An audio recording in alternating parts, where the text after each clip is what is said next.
Czy możliwe jest, że film, który widziałeś w kinie, nie istnieje już w tej samej formie? W historii kina zdarzały się przypadki, gdy sceny znikały z gotowego filmu dopiero po jego premierze. Czasem przez panikę widowni, czasem przez decyzję studia, a czasem reżyser wrzucał coś tak mocnego, że nie sposób było tego nie usunąć. Od mrocznego zakończenia w Rambo przez tajemniczą wyciętą scenę z lśnienia, aż po usunięte pokładki w Fight Clubie. Oto 5 scen, które zniknęły z kinowych wersji filmów tuż po ich debiucie. Po co Bóg stworzył takiego człowieka jak Rambo? To nie Bóg stworzył Rambo. Ja to zrobiłem. Jako pierwszy film Rambo Pierwsza krew z 1982 roku i zakończenie, którego nie zobaczysz już w kinie. Chyba każdy zna Johna Rambo, milczącego weterana wojny w Wietnamie, który staje przeciwko całemu systemowi. Ale czy wiedziałeś, że ta kultowa postać miała zakończyć swoją historię już w pierwszym filmie? Zaczynamy od sceny, która mogła zabić serię, zanim ta w ogóle się rozpoczęła. W oryginalnym zakończeniu Rambo Pierwsza krew John Rambo ginie na końcu filmu. Co więcej, ta scena to nie tylko zarys wstępnego scenariusza, ona naprawdę została nakręcona, a widzimy w niej załamanego i zrezygnowanego głównego bohatera, który zmusza swojego dawnego dowódcę, by go zastrzelił. To było zakończenie surowe i bardzo dramatyczne, miało pokazać tragiczną historię człowieka, który oddał wszystko dla kraju, a potem został przez ten kraj odrzucony. Gdy pokazano tę wersję na testowych seansach, reakcja była jednoznaczna. Szok i przygnębienie. Ludzie wychodzili z kina rozczarowani, bo nikt nie chciał oglądać Rambo, który przegrywa. W sumie ja też bym nie chciał. Reżyser Ted Kotcheff i producenci zareagowali. Zmienili zakończenie tak, by Rambo przeżył. Dzięki temu film kończy się mocnym monologiem, w którym bohater przechodzi załamanie nerwowe, ale zostaje przy życiu. I to właśnie dzięki tej decyzji zamiast jednego dramatycznego filmu dostaliśmy kolejne 4 części pełne akcji, wybuchów i oczywiście kultowych scen.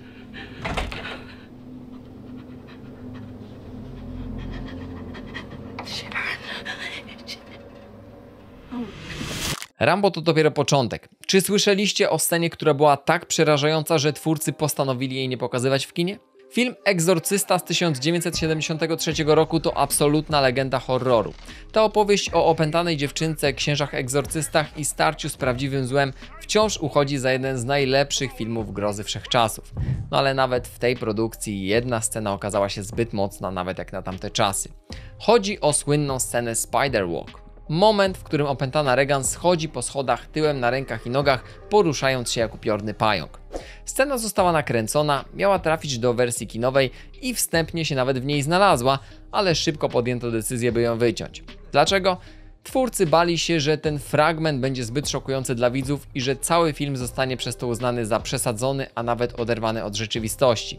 Gdyby ta scena została w kinach dłużej, mogłyby wydarzyć się dwie rzeczy. Scena wywołuje panikę albo czyni z Egzorcysty najbardziej zakazany film tamtej dekady. W efekcie w 1973 roku mało kto tę scenę zobaczył. Dopiero po 27 latach została ona przywrócona w wersji reżyserskiej i wtedy stało się coś ciekawego. Wielu widzów, jak i krytyków uznało ją za najstraszniejszy moment całego filmu. Regan jak demoniczny pająk z krwią w ustach to obraz, który zostaje w głowie na długo. Dziś trudno sobie wyobrazić ten film bez tej kultowej sceny, mimo że przez prawie 30 lat była ona zakazana i to wcale nie przez cenzurę, tylko przez strach twórców.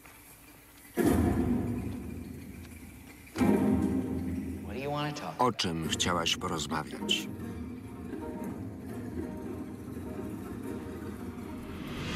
A teraz jedna z najbardziej tajemniczych decyzji w historii kina. Film, który niewielu widziało w kinie, w wersji, która dziś już nie istnieje. Lśnienie Stanleya Kubricka z 1980 roku to horror absolutny. Groza, atmosfera, symbolika, wszystko tam działa do dziś, ale mało kto wie, że tuż po premierze ten film wyglądał zupełnie inaczej. W pierwszych dniach wyświetlania w USA Lśnienie kończyło się dodatkową sceną. Po ucieczce z hotelu Overlook, Wendy i jej syn Danny trafili do szpitala. Tam odwiedził ich menadżer hotelu Ullman. W krótkim, ale bardzo dziwnym finale wręczał danemu piłkę tenisową. Dokładnie tę, która wcześniej tajemniczo potoczyła się po korytarzu hotelu. To miało być zakończenie niepokojące, niejednoznaczne, zostawiające pytanie, czy zło się skończyło, czy może coś poszło z nimi. Wtedy Kubrick zrobił coś, czego nie zrobił prawie żaden reżyser przed nim. Po 2 dniach od premiery kazał usunąć scenę z wszystkich kopii filmu. Wysłał ludzi z nożyczkami prosto do kin i od tamtej pory scena zniknęła. nie została pokazana na DVD, nie ma w jej wersji reżyserskiej, nie ma jej nigdzie. Do dziś nie wiadomo, dlaczego Kubrick zdecydował się ją wyciąć, nie podał oficjalnego powodu, choć niektórzy twierdzą, że scena zbyt dosłownie tłumaczyła zakończenie, inni, że po prostu nie pasowała do reszty filmu.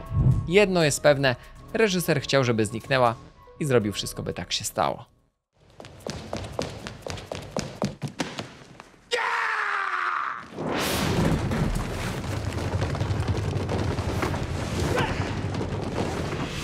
Czas na jedną z najbardziej krwawych scen w historii kina, choć nie wszędzie wyglądała tak samo. W przypadku Kill Billa Volume 1 to nie twórcy spanikowali, a amerykańscy cenzorzy.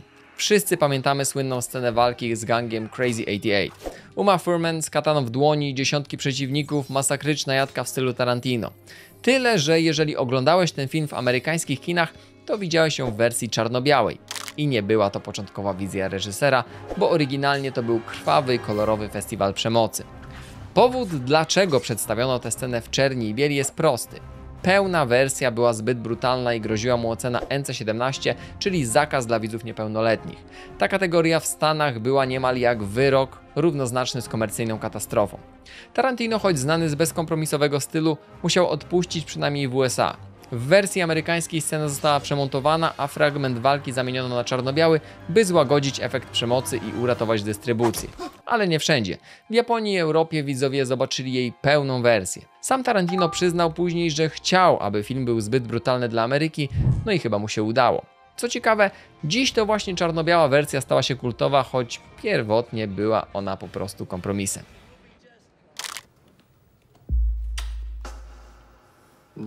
Co to?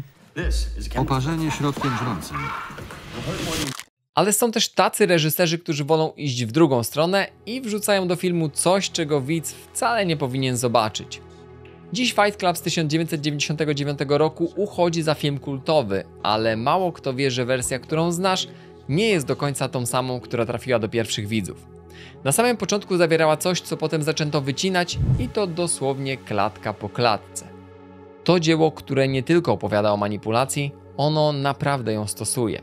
W jednej ze scen Tyler mówi, że jako kinooperator wstawiał pojedyncze klatki filmów do bajek. Zapewne każdy z Was kojarzy ten moment.